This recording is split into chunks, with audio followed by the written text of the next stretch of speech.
नमस्कार, Revati food books मध्ये तुमचं स्वागत आहे। तर आज मी तुम्हाला दाखवणार आहे मुगाची भाजी। वेगळी अशी पौष्टिक भाजी करणार आहे जी मुलांच्या डब्यासाठी किंवा रोजच्या तुमच्या जेवणामध्ये तुम्ही ही करू शकता, झटकीपट होते। तर चला सुरुवात करूयात आपण मुगाच्या भाजीला। इथे बघा, मी मोड आलेले मूग घेतलेले आहेत। रात्री मी हे मूग भिजत घातले होते। एक 7 ते 8 तास आपल्याला हे मूग भिजत घालायचे आहेत आणि मोड आलेले मूग आपल्याला वापरायचे आहेत भाजीसाठी, कारण मोड आलेले मूग हे खूपच पौष्टिक असतात। तर चला आपण आता हे उकडून घेऊयात। इथे मी कुकर गरम करून घेतलेला आहे। आपण आता मूग उकडून घेऊयात। तर मूग उकडवताना मी 1 चमचाभर याच्यामध्ये तेल घातलेलं आहे। तेल तापलेलं आहे। आता मी ह्याच्यामध्ये थोडंसं हिंग घालते आणि त्यानंतर थोडीशी हळद याच्यामध्ये मी घालते।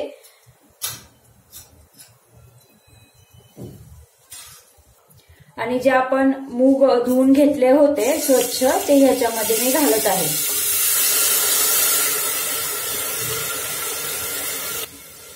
थोडंसं मीठ ह्याच्यामध्ये घालते।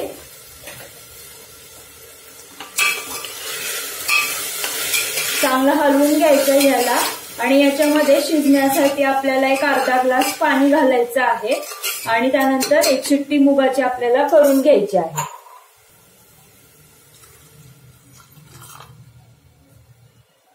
इथे मी आता मूग शिजायला ठेवलेले आहे। तर आता आपण दुसरीकडे थोडंसं जिरं, 1 चमचाभर जिरं, 8 ते 9 पाकळ्या लसणाच्या आणि 3 ते 4 लाल सुक्या मिरच्या घेऊयात आणि त्या वाटून घेऊयात। इथे बघा, मी वाटण्यासाठी नाही का आपल्या काश्मीरी लाल मिरच्या असतात ना 3, त्या घेतलेल्या आहेत।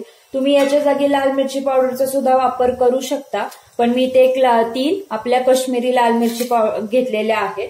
त्यानंतर बघा, मी इथे घेतलेल्या आहेत 8 ते 9 पाकळ्या लसणाच्या, त्या सुद्धा आपण याच्यामध्ये वाटणार आहोत।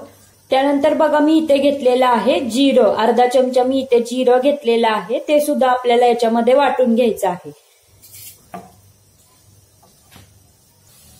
इथे बघू शकता तुम्ही, मी हे वाटण वाटलेलं आहे। जिरं, त्याच्यानंतर सुक्या लाल मिरच्या आणि लसूण, जाडसरच असं हे वाटण ठेवलेलं आहे।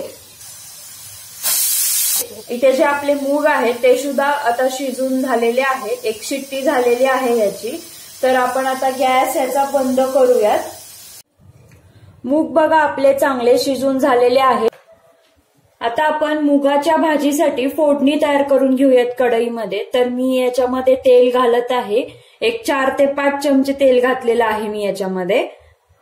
तेल तापल्यावरती आपल्याला याच्यामध्ये घालायचं आहे थोडीसं हिंग, त्यानंतर आपल्याला याच्यामध्ये घालायची आहे मोहरी,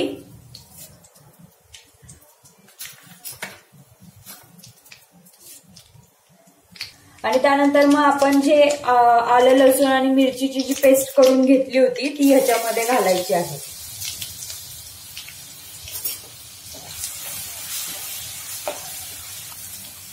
तेलात ही जी पेस्ट आहे चांगली परतल्यावरती आपल्याला याच्यामध्ये घालायचं आहे जे मूग आपण उकडून घेतले होते ते आपल्याला याच्यामध्ये घालायचे।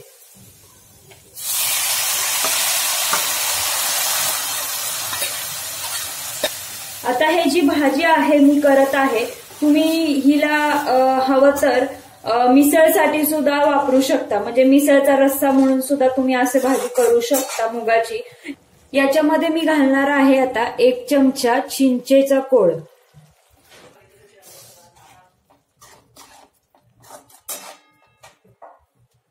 आणि 1 गुळाचा खडा घालणार आहे। आणि मगाशी जे आपण पाणी, मुगाचं जे पाणी होतं उरलेलं, ते मी याच्यामध्ये ऍड करणार आहे।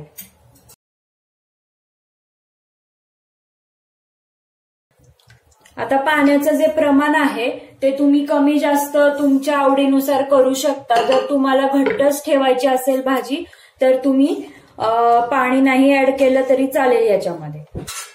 याच्यामध्ये मी आता घालत आहे चवीपुरतं मीठ। याला 1 उकळी आणून द्यायची। मूग हे अत्यंत पौष्टिक आहेत, कारण आपल्या प्रोटीनचं प्रमाण, फायबरचं प्रमाण, आयर्नचं प्रमाण मुगामध्ये भरपूर प्रमाणात असतं।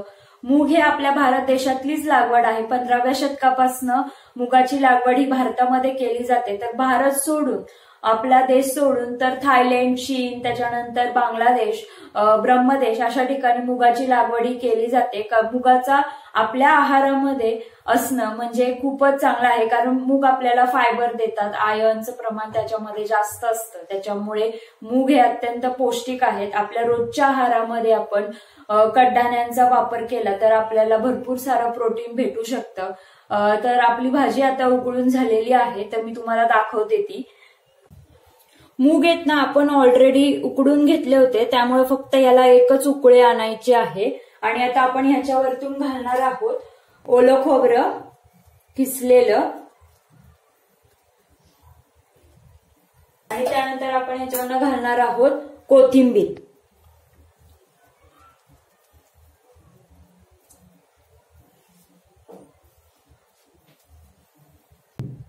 थोडासा ह्याच्यामध्ये मी आता गरम मसाला घातलेला आहे वरतून. आपली मुगाची भाजी आता तयार झालेली आहे. तुम्ही सुद्धा नक्की एकदा ही रेसिपी ट्राय करून बघा आणि माझ्या व्हिडिओला लाईक करा, शेअर करा आणि सबस्क्राईब करा. धन्यवाद.